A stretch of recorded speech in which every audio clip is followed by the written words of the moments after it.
I'm so happy to have you on the podcast. Thanks for having me.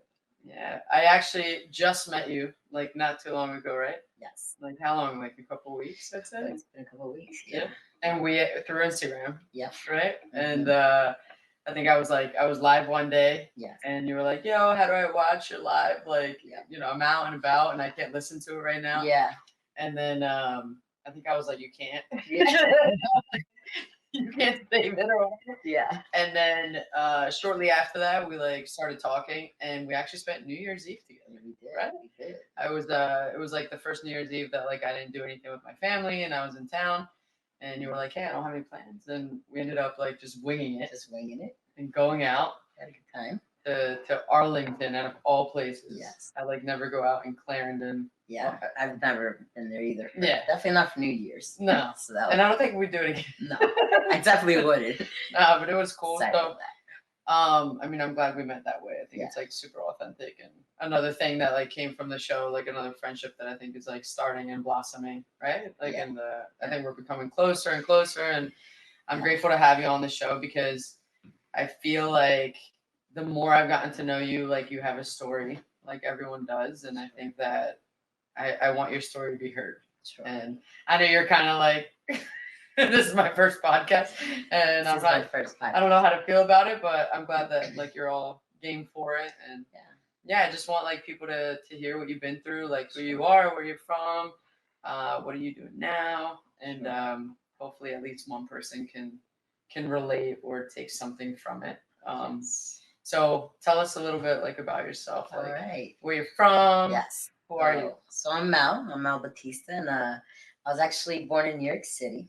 Okay, New York. Yep, my family is from the Dominican Republic. Okay. Were you born in New York or New York City? Nice. But back then it was very different. Not that I'm that old. I said back then, but it was very different. Where my mom would have us in the States in New York, and then we'd go live in the Dominican Republic. So did that. Oh, really? You were like back and forth? Yeah, my first stamp 20 days later was going to the Dominican Republic. Really? Yep, as a baby. For how long? To live there. I lived there for several years. Wow. Until like maybe 6, and then back to New York. Do you remember a lot, like from not too much? Childhood? Not too much. Yeah. No. Do you have a lot of family back there, or? Yeah, a lot of my family is actually still there, either Really? there or in the Dominican Republic. I mean, Dominican Republic. Obviously, we're talking about that. Either there or New York City or like Florida. A lot of them also. Really, in the warmer weather. Yeah, we're experiencing like crazy weather here. So in New York, so you went from DR with your mom, and do you have siblings? I do. How many? You have a lot. So my mom, it's 3 of us, my brother and my sister. And then we were raised with my 2 stepsisters. My stepdad is my dad, so yeah, he raised us. Wow. So it's 5 of us. And my real father, that's a whole other story, but it's 16 of us. 16? Yeah, 16, 16 plus 5. 16 with... Well, 16 with the 3 of us, Yeah. But it's a lot of kids. Yeah, it's a lot of kids. It's a lot of kids. Do you keep in touch with all of them? No, not all of them. Some of them are younger, and I haven't met 2 of them, so. Dang. But that's wild. But it mainly, the older ones, we keep in touch. We see each other and stuff. Awesome. So, yeah. Did it take you a while to like get to know them? Like, how did you know there were so many out there, and how did you like reach all of them? It's well, the thing is, how did we know? Yeah, one of us find out, I guess, and there's another one, so kind of, spread the word around. Your dad was like busy. Yeah, it's a shame. I mean, I guess he had to beat his parents and stuff. I believe it's like 11 or 12 of them. So, is he? Where's he? A lot of Spanish. I know a lot of Latin families have like a lot of kids. He's in New York now, so. Okay. Do you have a relationship with him? So actually, I hadn't talked to him. Didn't have a relationship with him until last December. Wow, recently. It had been over 10 years. Wow. Yeah, so just recently, I decided, I didn't have any more hurt feelings or anything in my heart, from him, but right. I decided, I've forgiven him, so why not? He was turning 65. It was a big birthday they were doing, so I said, why not? He wanted most of his kids, the most they could possibly be there. So Did he like know who you were out of so Yeah. many kids? I'm like, No. What's actually funny is that I lost a lot of weight since I seen him. My hair was short because I used to have long hair and I cut my hair yeah. short. And he hadn't seen me in over 10 years. Was he like, this is another kid I didn't know about? I know, right? You would have thought. No, he looked at me and he actually looked at me and like just kept looking and then like looks back. He did a double take. Really? Yeah. Do you look like him? Like your dad? Spit image. Really? Yeah. Why we all come out like our dads? Can't deny it. Can't deny it. Damn, that's crazy. And how did you? So you grew up in New York City. So you went back when you were 6 from DR. Yeah. To New York, right? Mm-hmm. And then how long were you in New York for? We didn't stay there for too long. My mom ended up meeting my stepdad. Okay. So it was 5 of us, and New York can be tough if you go to public school for sure. Yeah. And so my parents couldn't afford private school for 5 kids. So they had some friends that had moved to Glen Allen, Virginia, which is like near Richmond, Virginia. Oh shit! And yeah, I never heard about that. They had some friends that had moved there, and that they loved the area, and they were like, "Oh, this is great for our kids." So they moved over there with their kids. Nice. So then my parents were like, "Hey, let's go check it out." And they're going to check it out, and then they were like, "Yeah, this is nice. Let's do this. We got 5 kids. Public school is not good over there, so moved us on over there." How old were you when you moved to Virginia? I think I was 8. Okay, you were still super young. Yeah, I was still young.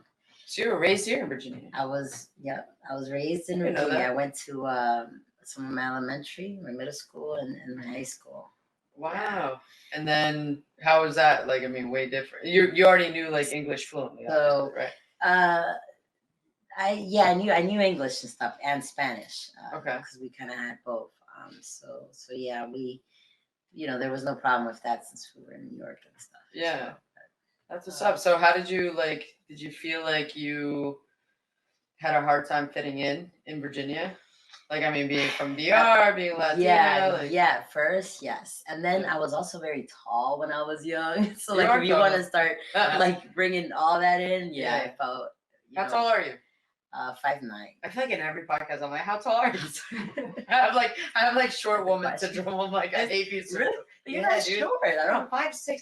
I'm short. Oh, I don't know. I've never noticed that. I've always like envisioned myself taller. And I'm not. It's not all it's cracked up to be. Well, I mean, it's better than down here. I feel like 5'8" would be. But you're okay. I mean, it's still okay. You could be much shorter than that. Yeah. Well, so Virginia. Virginia. How was it growing up here? Ooh, I did not like it. You didn't like it? I couldn't stand it. Why? I didn't like that area. We're not talking about Northern Virginia. Northern Virginia might as well be a whole nother state. Yeah. We're talking about Glen Allen, Virginia. It's very different over there. Not necessarily Southern. I just, I don't know. I guess I was just used to like the. Well, not as like liberal. It's not. Yeah, right? It's definitely not. No, if it wasn't from Northern Virginia, this would always be a red state. Yeah, exactly. For sure. Exactly. So, anyways, going back to it. So yes, Virginia. I don't know. I just never cared for it. Yeah. Definitely when I was in high school, I remember I was like, like you wanted to get out. I wanted to get out. Yeah. So how did you? Well, what do you identify as? Yeah, so I love my ladies. You love the ladies. Yes, I love the ladies and only the ladies. So yes. Okay. So yeah, I'm definitely gay. I'm lesbian. Gay, lesbian, queer, whatever you want to identify as. Yeah. So when did you know that? How did you come? You didn't know you were that? So I remember being in elementary school, like already knowing, and like you were like a player in like second grade. I was always I did some little naughty stuff in the corner and stuff over there, but I definitely always knew that because I knew the way I would look at women and things that I would just think about and stuff obviously. So, but I could not say anything because I was raised in the church. Yeah, my parents like Sunday morning, Sunday night, Wednesdays, sometimes on Fridays, sometimes Saturdays. Forget it if there's something special going on. It's like every day, like really. And they were really, really into. So they became, I was Catholic at first, and then my mom and my stepdad. Then when they went to church, they became Christian or whatever. So I guess I was raised, in and Christian, like non-denominational, they call it, whatever. Wow. But I was raised that way, and so I definitely could not say anything about that. I would get in trouble for easy things, as it was. Yeah. Growing up wasn't easy on me.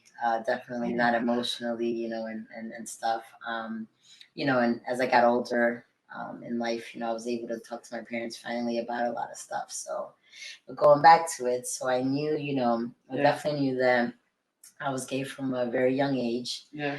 When I was in high school, I was planning on staying around um, where I lived in that area, in Richmond, Virginia area, and I was going to continue nursing school because I became a nurse in the 11th grade. Really? So yeah. I didn't know that. I took the program and Okay.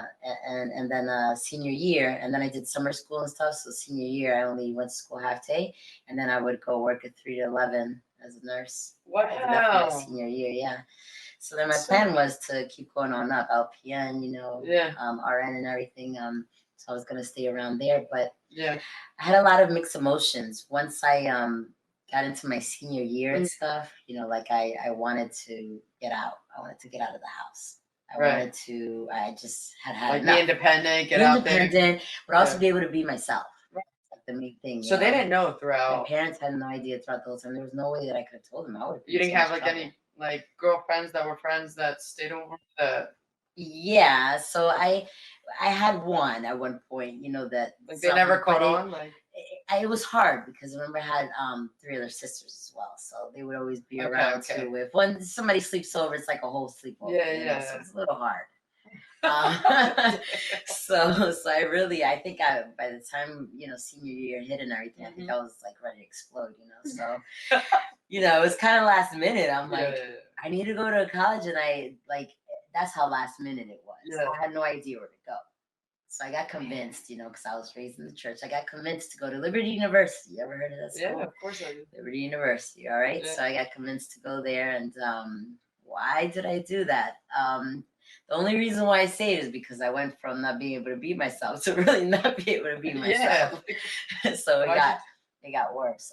Why did I do that? Yeah. So, my parents thought it was a good thing, and then they were, like I said, it was so last minute that hardly any schools were, it was closed already. Did you accept at this point that you were gay?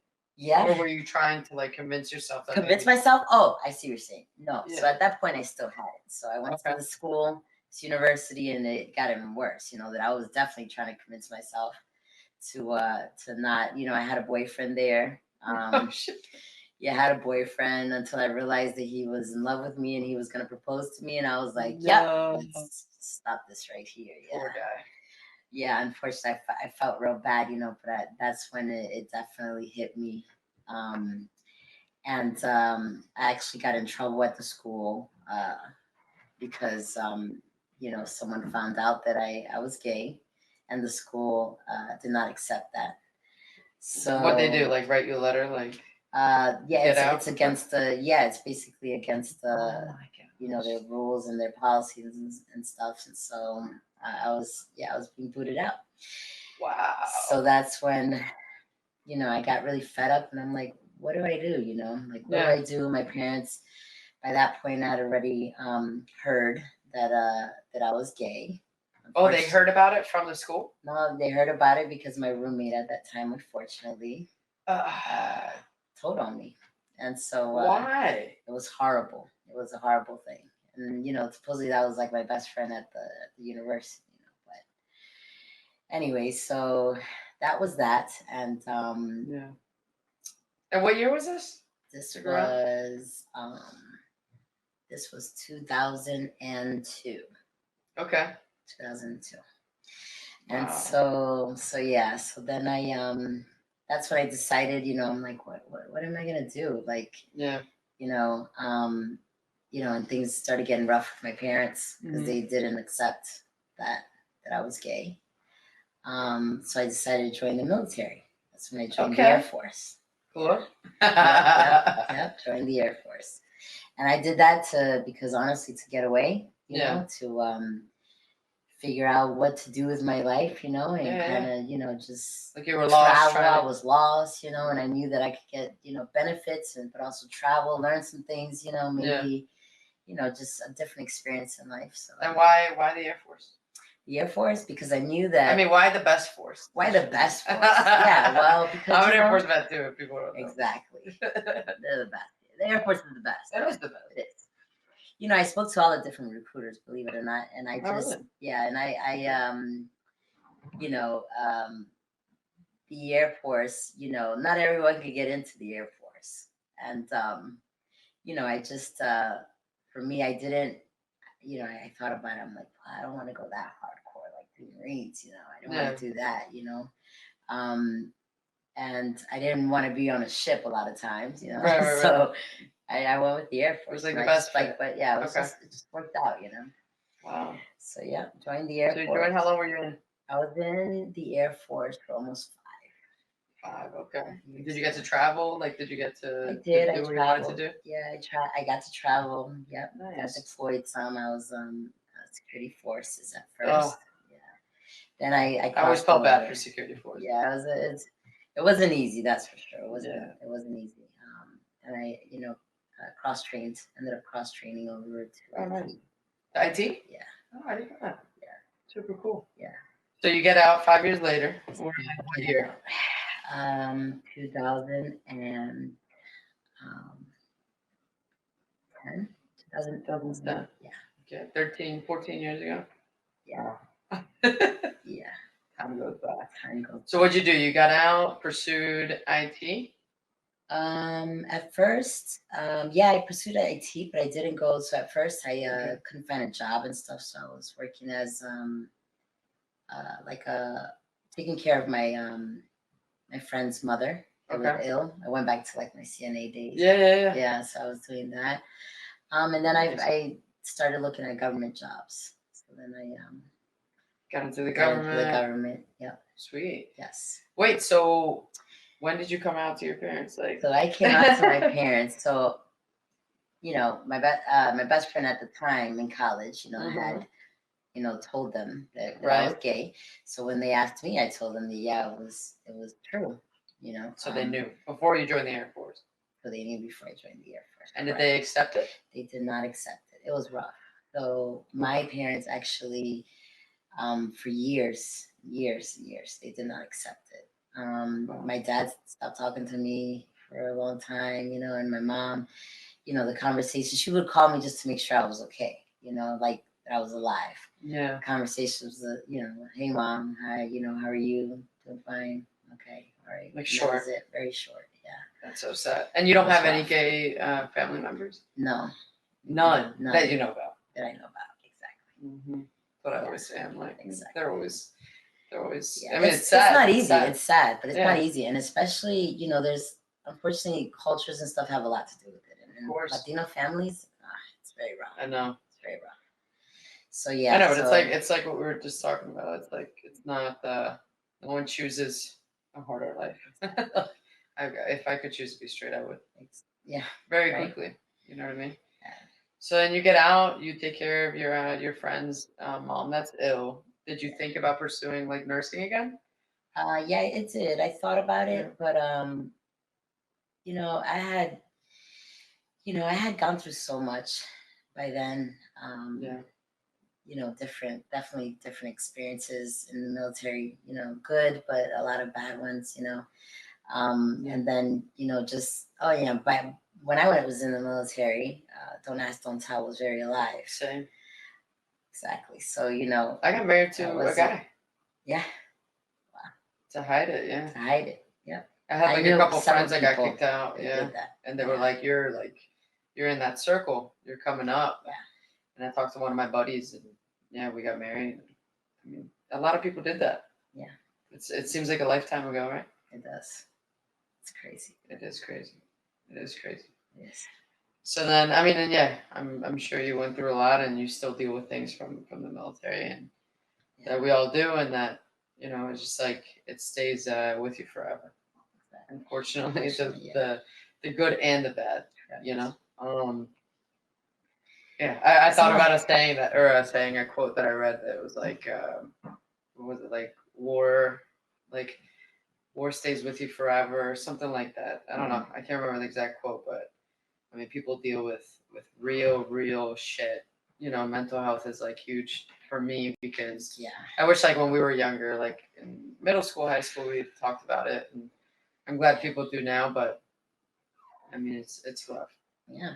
I mean, it's rough because you already have to deal with like regular shit like everyone else, but then you also have to deal with the fact of being gay and then not being accepted by your own family and your own yeah.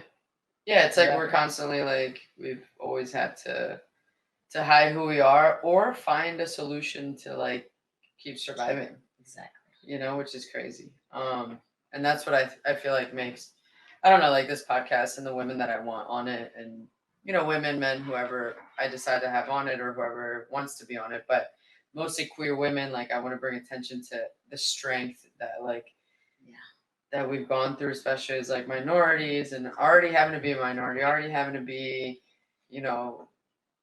prove yourself, having to prove yourself, being immigrants, having to learn the language, like having to prove to your family that you're gonna be better than the last generation, and pull the family forward, and have better opportunities. And if you have kids, provide better opportunities. It's like there's always so much pressure for real, like put on us, and especially like first generation, Americans. And I mean, we're not, but I'm just saying, like, well, you were born in New York, right? Yeah. So you are actually. I am. Yeah. So it's just so much pressure because they have so many expectations from you. Like, I feel like a lot of times it's like, well, I brought you to this country and I gave you this opportunity. What are you going to do? Right. And then you're already facing all of that. So professionally, I feel like we have to excel. Right. Because if not, our family is just going to like disown us. Right. And then after that, it's like, oh, I'm gay. And it's like, really? Like all I feel like sometimes it's like, we've done all of this for you, and this is how you like betray us or how you treat us, or I don't know. I just feel like it takes a lot of strength to come out and like accept who you are. You know what I mean? So I fought for so long, especially since I was raised, in the church and stuff. I fought for so long. Like, no, there's something wrong with it. No, it's got to be me. No, I'm gonna make myself. Be with this guy, or it's just it sucks that you even have to think that you even have to force yourself. Yeah, but there's nothing wrong in who you are. Exactly. And that I think like realizing that and accepting that, and whether that's through like therapy, whatever method you use like to get to that point, I think. And I think now like in the 30s, upper 30s, like I don't know, you come to the realization it's like the bullshit. It's all bullshit. Just accept who you are, own it. And who cares what the fuck people think? Exactly. And I wish we had that mentality back then. Exactly. Back then, yeah. It's crazy. You have to have that mentality, because I say, everyone lives their own life, and I'm not hurting anyone, Yeah, I always say that though. I'm like, I'm not a bad person. I'm not harming anybody. Yeah. It's all a judgmental thing, in reality. Yeah. Okay, so especially our culture, like the Latino cultures. The Latin culture is very judgmental. It's very judgmental within ourselves. Yes. And it kind of reminds me, like in the LGBT community, like it's also very judgmental. Yep. Like every community. Every community really is. We're human beings. Watch your mic. Don't give me that. No, but it's we're human beings. We're not perfect, and I think just like trying to be a better human being every day is like the only thing that we can do. Yep. So moving forward. You joined the government and you pursued IT, right? Yes. Okay. And then when did you, I'd like to talk, if you're open to it, about what you opened to me about the other night about your surgery that you had. Oh, yes. Yeah. How did that, would you like to share that story? Yeah, for sure. So I started, years ago, I started experiencing like headaches and stuff, right? They're more than normal. But then during the time when COVID hit, it was about, I'll say maybe like July. See, COVID was 2020, right? So July 2019, it kind of started. All where I would get like those headaches from migraines, like really bad migraines. The whole light. Have to be in the dark because it's so bad. And so I started getting migraines, and then like I started like having like this feeling of like this pressure in my head and my neck and my back, and like my I would start hearing my heart beating literally in my ears. Like I could literally like it was literally in my ear, and it was all day, every day. That noise was in my ear, and then I started. Unbearable. It was. I didn't. I was like starting to get so scared because then my eyes started to like get really pressurized, and like I started to like I guess it started to kind of close in. Yeah. So like I wouldn't even see. Sometimes I would like run into the table and stuff because I wouldn't see that there was a table there. Like your vision literally. I started getting tunnel vision. Oh my God. Correct. And so I'm getting like dry eyes just thinking. I deal with dry eyes already. I'm like thinking about that shit.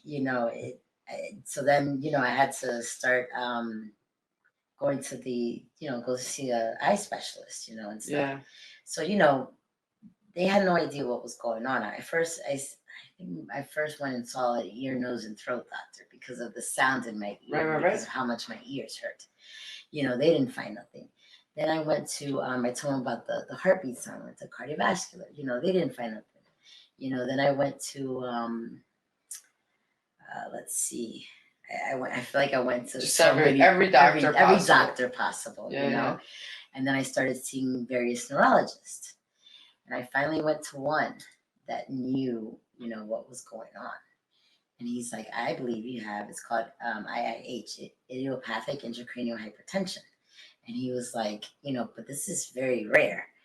He's like, in order to see if you have it, we've got to do a lot of studies, and stuff, and have you do a lumbar puncture and stuff. And I'm like, what? And he's like, yeah. And he's like, a lumbar puncture, we have to do that to be able to see what the pressure is for this condition you're saying. So yeah. So he was the one that that said that. So I started doing the studies and everything, and COVID hit at that time, and so everything came to a halt. Remember? Yeah. So I did not get to. I had to basically halt everything. There was no more studies, or anything. Couldn't do my exams that I needed to do. So I suffered for like the next 2 years. Damn. With this, and it only got worse and worse and worse. Got worse. So they were like, emergency. Eventually they got to like doing emergency procedures. Yeah, I remember like the emergency procedures. So, but until then I had to kind of hold on. What they were able to do for me was do those lumbar punctures. Lumbar punctures, the first time they did it was really rough. They couldn't, get it at. They had to try different. People had to try. But basically, it's super dangerous, right? It's very dangerous. Yeah, it's very dangerous. And it relieves the pressure. But I haven't even really told you about the condition. So the condition is this. So what it is like you have the spinal fluid that is around your brain. And then you have, it's also, part of the spinal cord. So we absorb it. Our body absorbs it every day, all day, and we produce it all day long. Right. And so it basically, it spins around your head and your spinal cord, and it gets absorbed, and it produces again. So it's constantly flowing. So for me, it was not, it wasn't coming out fast enough. So basically, all the pressure, all that water and everything was staying in my head, and it wasn't coming out, running down to my spinal cord. Yeah, and so not at the speed that it should have, and obviously my body's still absorbing it. So it got to the point where I couldn't even see, like I would, it would be completely black. Like I would just see black. I couldn't see anything. I couldn't see anything. I would just see black, constantly like ready to pass out. It got really bad. I would see, you know, because at the beginning I was seeing blurry. I remember I started seeing a lot of blurry stuff. You know, it was double vision first, and it was blurry, and it was just, you know, got bad. And then so I realized that I couldn't see anything, and definitely when I bent it over, it was just complete blackout. You know, so that's when they realized that they have to do the surgery, and they have to find a doctor that can do it. You know, luckily we're in Northern Virginia, so we are we're blessed to be in a good area, you know, to have good doctors. So there was a doctor there that I was the 7th patient of his for the surgery. So 7th patient, but like you had no choice at this point. No, I had no choice. No, I had to be done. I'm doing it. Yeah, no, I had to be done. And they told me, you know, you're gonna lose your eyesight. They told you that? Yeah, that I was gonna lose my eyesight. Oh my god! Because that's how, because of the pressure. The pressure was, you know, the nerves, you know, the pressure on my eye, you know, my eyes and everything. It was horrible. So I had to, you know, I had to do it. Yeah, I had to do it. And since, you know, technology is so much advanced these days, it's amazing. They didn't have to like cut my head open. They actually were able to do it through through the veins and stuff, you know, through the down here in my groin area. They went through there, and they from there to your brain, to my brain. Yeah, they put a metal there, a stent to open it up, to be able to allow the water to start flowing the way it should. That's crazy. Yeah, it's ludicrous. Yeah. Wow. It's amazing. Yeah. You know, and you know what a difference it has done for me. Those were rough, you know, and the fact that I could lose my vision to that, you know, so scary. That got me very scared. Yeah. So it was obviously a success. Yeah, it was a success. So what happens now? Like, so I just, you know, every year I go and I get CAT scans done on my brain, you know, and you know, I was gonna tell you too, you know, the recovery was very rough. I actually had a hard time speaking. You said you had to go to speech, right? Yeah, I had to go to speech. I had to do speech therapy because I would actually stutter, like really bad, and then I would also forget words. Like at the beginning, I couldn't even remember Spanish hardly. Really? And then English, you know, like I couldn't remember, like, you know, this was a cup, you know, or a glass. I couldn't remember what this was called. The basic things, yeah. Wow. So how long did it take you to like get back to normal? It took me about a year. Wow. It took me about a year, yeah. You know, it was a long time. And were you alone during this? Did you have like someone with you, family? So I was fortunate enough to have my my ex at that time. Okay. Her and her family were there taking care of me. We weren't even together at that point. Really? Yeah. So it was, you know, it was still a good thing that you know, she was there for you. Yeah. So that's amazing. Mm-hmm. Wow. Yeah. And how do you feel? I mean, today, would you do it all over again, like the surgery and? Yeah, absolutely. I mean, it's definitely something, you know. Wow. I recommend to everyone, and you know, I had no choice anyways to do it, but you know, you know, it's just I was lucky to be able to have the option to do that, you know, because I'm sure, you know, I'm sure this happened back then. They just didn't know there was no way they could know what it even was, where to even begin, you know. So that's so. And does it run in the family at all? Like, do you know anybody that? I don't even know a soul that has it. I actually just recently I did meet someone that has it, but it's a very rare case that not a lot of people. What is it, like 1 in what? I don't remember honestly. Millions. I mean. Yeah. I don't remember the statistics on it. That's so crazy. Yeah, it's rare.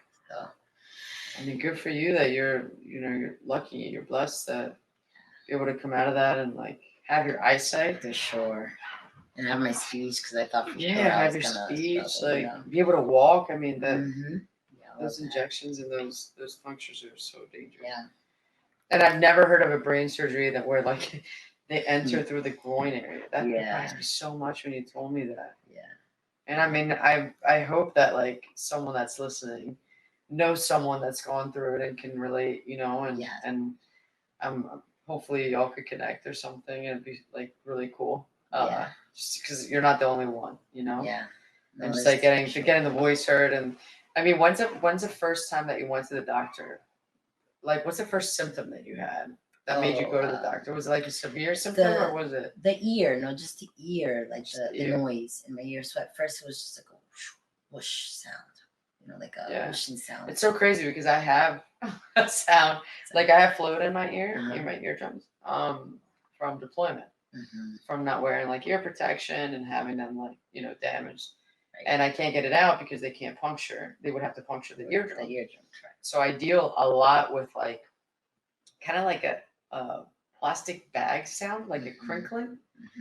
And I've gone to ear and throat, and they're like, "You're fine," and I'm like, and now talking to you, I'm like, you're not crazy, man. You hear it. I'm like, I know what the hell I'm feeling and hearing. I'm gonna go check it out. Definitely. You know, I mean, remember, there's the tinnitus and everything though too. Like, you know, I believe. I know you got a noise in there. Yeah. They didn't believe me either when I was telling them. I'm like, it's like a whoosh sound, you know, and like, and it became like my heartbeat sounds. You know, that got even crazier. Wow. But yeah, that was the first sign was that, and because it was so bothersome because it would like vibrate also, you know, vibrate. Dude, and mine does the same thing. Like, you know, like a drum when you go like that and it goes like that's how I feel sometimes. Yeah. I'm gonna go get checked out more about my ear. Yeah. Who knows? No, I don't. It's that water in there. It's just water, fluid. But the ears, you know, like especially like, did you ever deal with like the equilibrium? The equilibrium, yeah. That's so tough. Yeah. And I mean, I'm sure you have like meds for life, right? Yeah, unfortunately. Yeah. But I mean, at least there's something helping you out, you know? Yes. Yeah. That's so crazy. Yes. I mean, I still deal a lot with, you know, you know, I could be talking and all of a sudden I would just forget what I was talking about, you know, or I just don't remember. I still have it where I just don't remember something, you know? But, you know, that's part of it, you know, and then I also, you know, I'm an Air Force veteran, like we had said, I have PTSD, so I know that's also part of, you know, things too. Yeah. You know, we deal with all that, so people don't get that sometimes. They're like, no, I was just talking to you. How could you forget? I'm like, I can't even explain it. Yeah, unless you. But you have like a double. You have that and then the surgery. So it definitely happens. But I mean, you know, that's better than I'll take that over and over again. I'm able to see, you know. Yeah, I mean, you're able to live. You know, walk. You know, I'm so happy. I'm so happy that like you came out of that and, you know, push forward day by day. And I know you still deal with, like we all do, like everyone deals with struggles, and especially from the military, especially I'm sure from that surgery, plus other things, you know. But take it one day at a time, right? That's what I always say. I'm like, one day at a time. If I can get through today, tomorrow's a new day. That's all we can. Yeah. I really have a hard time thinking about tomorrow. Me too. Yeah. That's too short. And I think that's why we connected. Yeah. You know why we're connecting, and I didn't even know you were like a vet or Air Force vet or whatever. We just went out to New Year's, and now we're like building a friendship. So yeah, I'm grateful for Everything happens for a reason, right? Another thing because of the show, I'm grateful for, honestly. Yes. For real. All right, let me ask you a question. So what's like, if someone's listening right now, like relating to your story or just listening to your story, like what is one thing that, I don't know, a message to the people who are listening, like about you, about your outlook on life, about what you've been through. It could be anything. Just like a last word. I think that you've had like such a story, and I know we didn't get into real like in deep detail, but just like a vague story of who you are and how you got here and what you've been through, which is like a lot of suffering, like especially through that, you know, that you've been through. Like what is something that like you'd like to leave people with about you, about Mel? Yeah. So I'd have to say I would have to say to be really your authentic self, because I struggle with that for so long. you know, and outside of everything. So even coming down to the way I wanted to dress, you know. Yeah, I hated wearing dresses, you know. So, you know, We all did. we all right, we all did. Being your authentic selves, you know, and you know, even throughout life, you know, even going in the military, I was security forces, you know, at first, you know, what, me, a female want to do security forces, you know, no, but that's what I wanted to do, you know. So it could be, you know, in that case, or it could be the fact that, you know, you're gay, or the fact that you want to dress like this, or, you know, however, you know, definitely be your authentic self, because I struggled a lot with that. And I, you know, tried to please people all the time because of it. And I, you know, was a constant people pleaser. You know, it's and then like you a end up domino suffering effect. at the end. Yeah. Exactly. And in the end, I'm the one that ended up suffering, you know. So I wish that, you know, I would have told myself back then, you know, I would have saved myself a lot of headache and heartbreak, and just a lot of, you know, people don't realize that when they judge you and when they don't accept you for being you, what they create, and especially, you know, from a child, you know, you know, you got to deal with all that, you know, growing up in life throughout your, you know, stages in life. And even when you're older, you know, you gotta eventually like get therapy for it, or it's something that, you know, is just gonna stick with you, you know. So I totally agree. So yeah, I would definitely, that's, you know, I would tell myself that, because, you know, I could have just saved myself to a lot of you know, not being so hard on myself, I guess, in life, you know, and love myself more, you know, because it went down to that, you know, to that point that I didn't love myself enough, you know, because everyone else judged me and didn't accept me for who I was. So, you know.